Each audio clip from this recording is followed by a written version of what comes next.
Hello, this is Talus with Old Guys Stuff and Busy Corner Land. I'm going to show you how I make my assault vehicle for Tears of the Kingdom.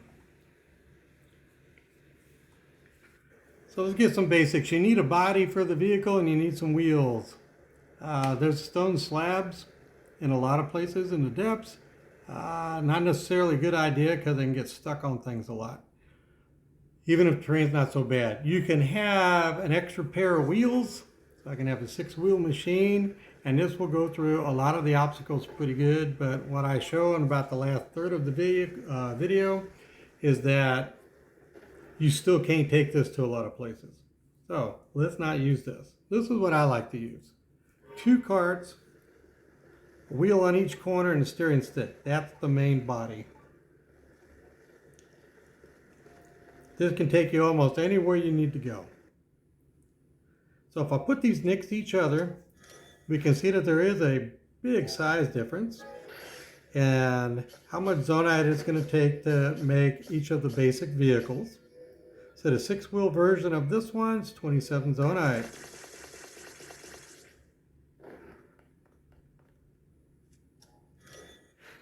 If I put my shield on the carts, it's going to actually be 24. So you save 3 Zonaite right there. Doesn't seem like a whole lot, but when you're making lots of vehicles, it can add up.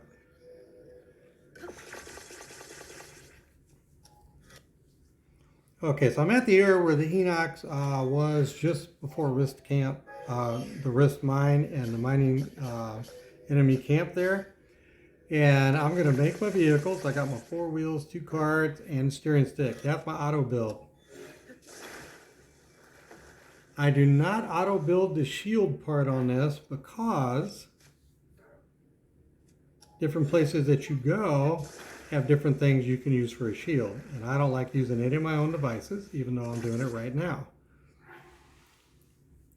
Okay, so I'm using a cart for a shield. Now I need to have a weapon turret.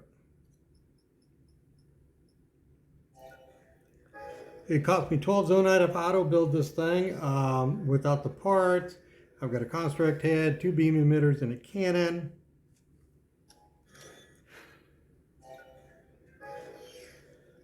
The whole purpose of the weapon turret on the shield is that it gets it up a little bit higher so there's less chance of accidentally hitting the wheels of the vehicle. Or possibly hitting me if the turret starts turning backwards.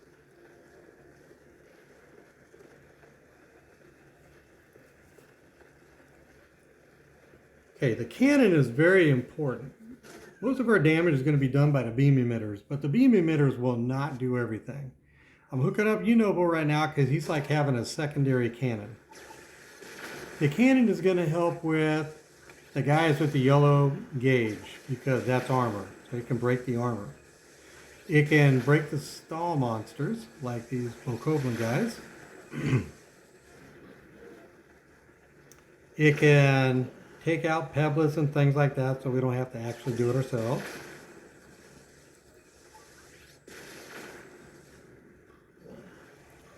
Once you get this guy's armor from him, then he can take damage just like everybody else. And this armored one is a silver Bokoblin if I recall right. So he's pretty strong.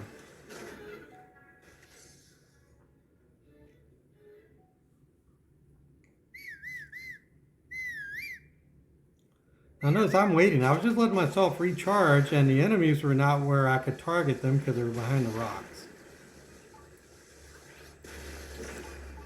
So you could actually do this early on in the game. You get the parts. Because when I stop, I recharge the battery. I don't need a lot of batteries. And that rock I just rolled over, the stone slab would not be able to do that. I know because I've tried it before. And I have to get out of the vehicle, ultra hand the vehicle to a flat place, and then get back on. And I don't like doing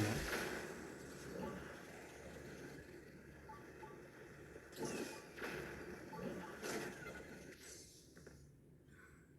Takes some time to recharge until he becomes more visible. And he doesn't even see me. He can walk all the way up here and not attack. But I'm not going to let him do that.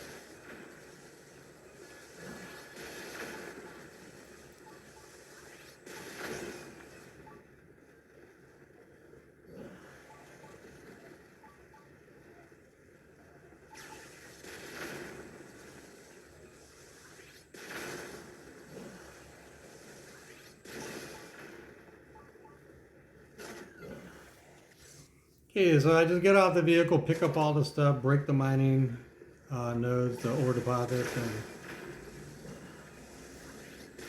roll through the mine, and the vehicle itself will take out just about all the enemies that are there.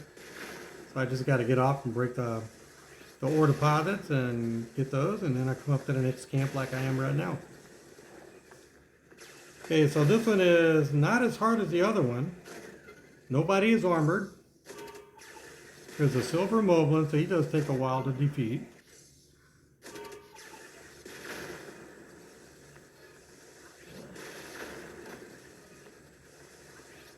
Notice these guys will throw things at you a lot. If I did not have something in front of me to act as a shield, and I get hit by these little rocks, I'm going to lose about 4 hearts, including gloom damage.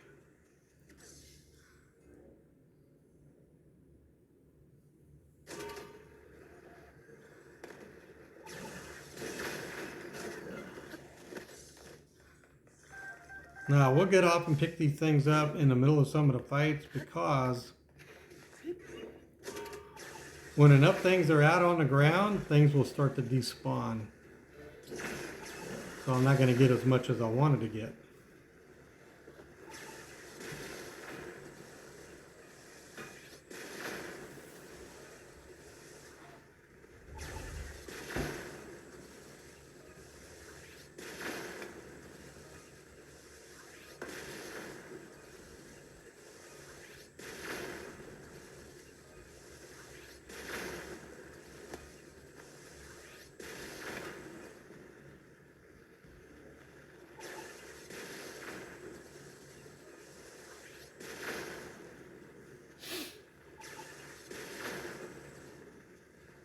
Now note, it is much faster to run through here with your melee weapons that are strong and just start swinging on these guys.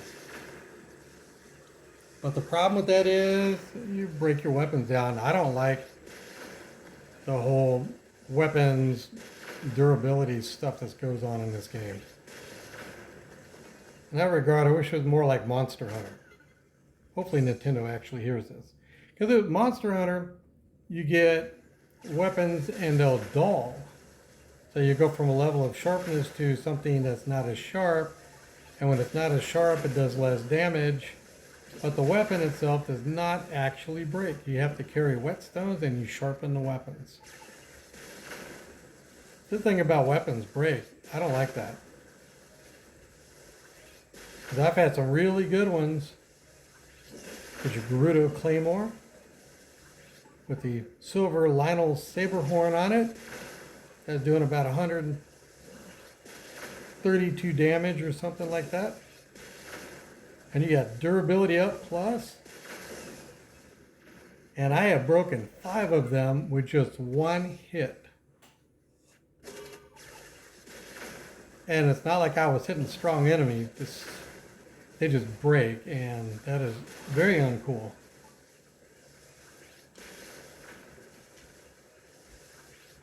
So if they ever make another game for these, I really hope they take this weapon breaking thing out of it.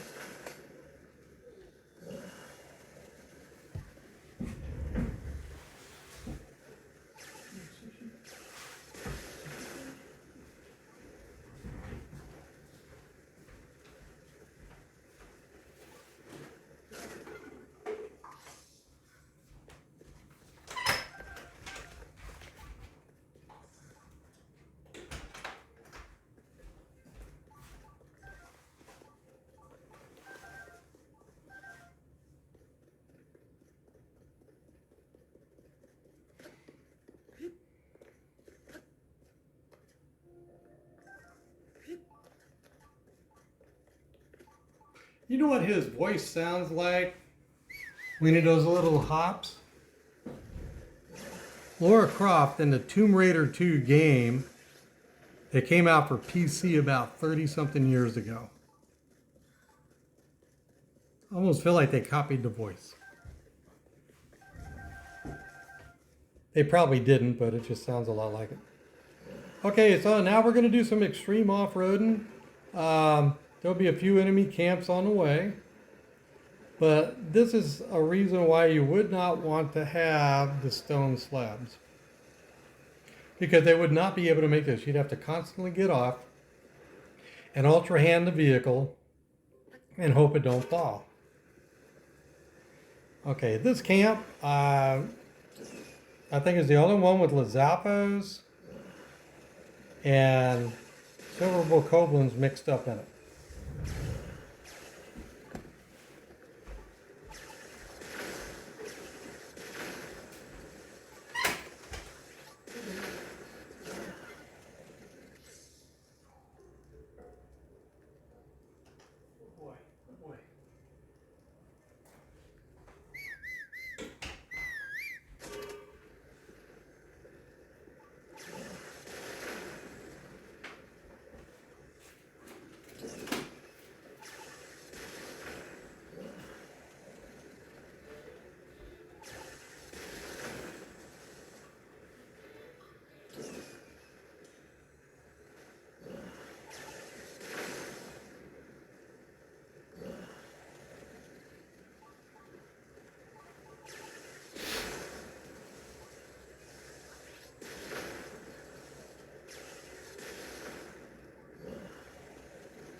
Okay, we have knocked this enemy so far away, it's almost like he doesn't exist. You can see him really far over the edge of the hill.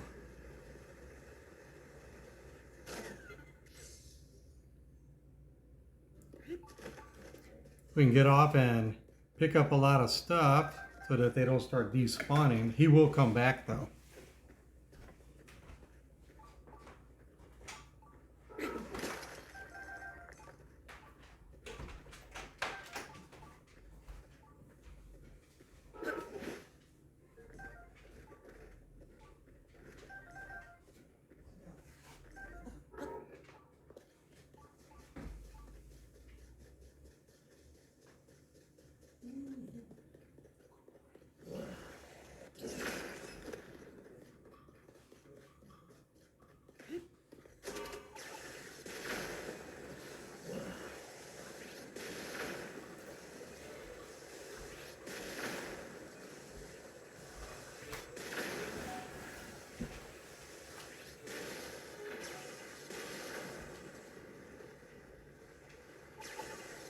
Stone slab would not make it through that.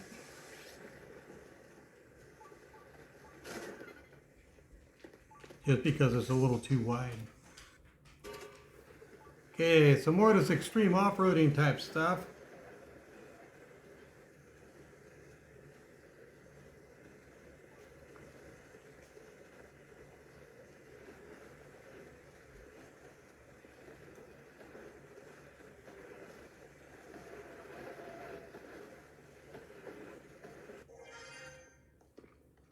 Okay, I had to ascend up to get back on the vehicle, but it is able to start back up. I got off the vehicle to go pick up some fire keys eyeballs. I'm kind of hoarding eyeballs.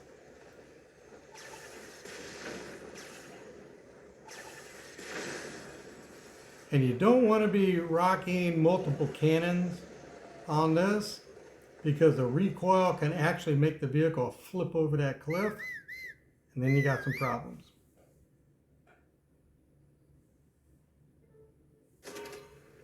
Okay, this is the Silver Bokoblin camp.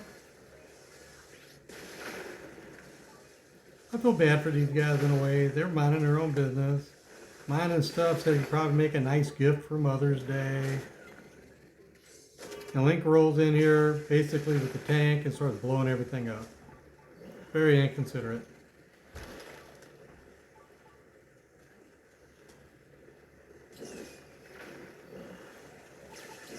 But I'll be back after the next blood moon to do it again.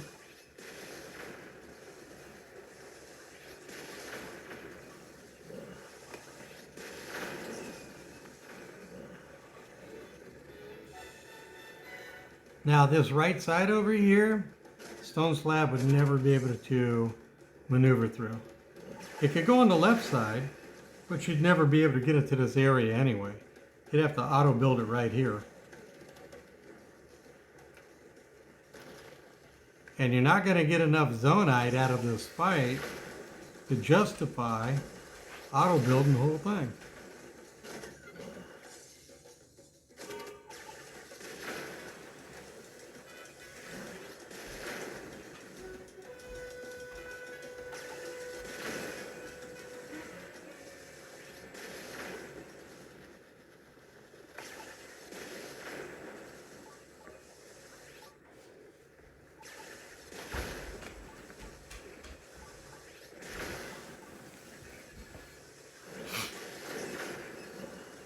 Well, while we're finishing up the fight, let me just say thank you for watching. We're going to have a stone talus come up right after this. We're going to drop this thing about 450 feet off of a cliff to see if the vehicle can still stay together.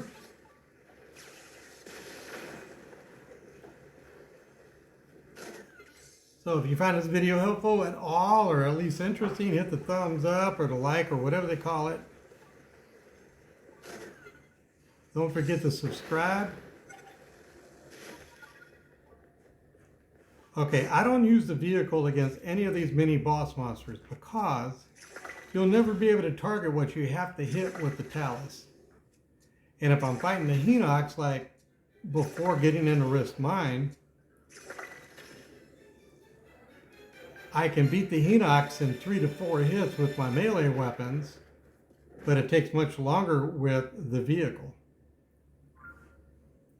Okay, so here we are, extreme northern part on the eastern side of the map, and we're gonna take this thing over the cliff. Probably not covered by insurance.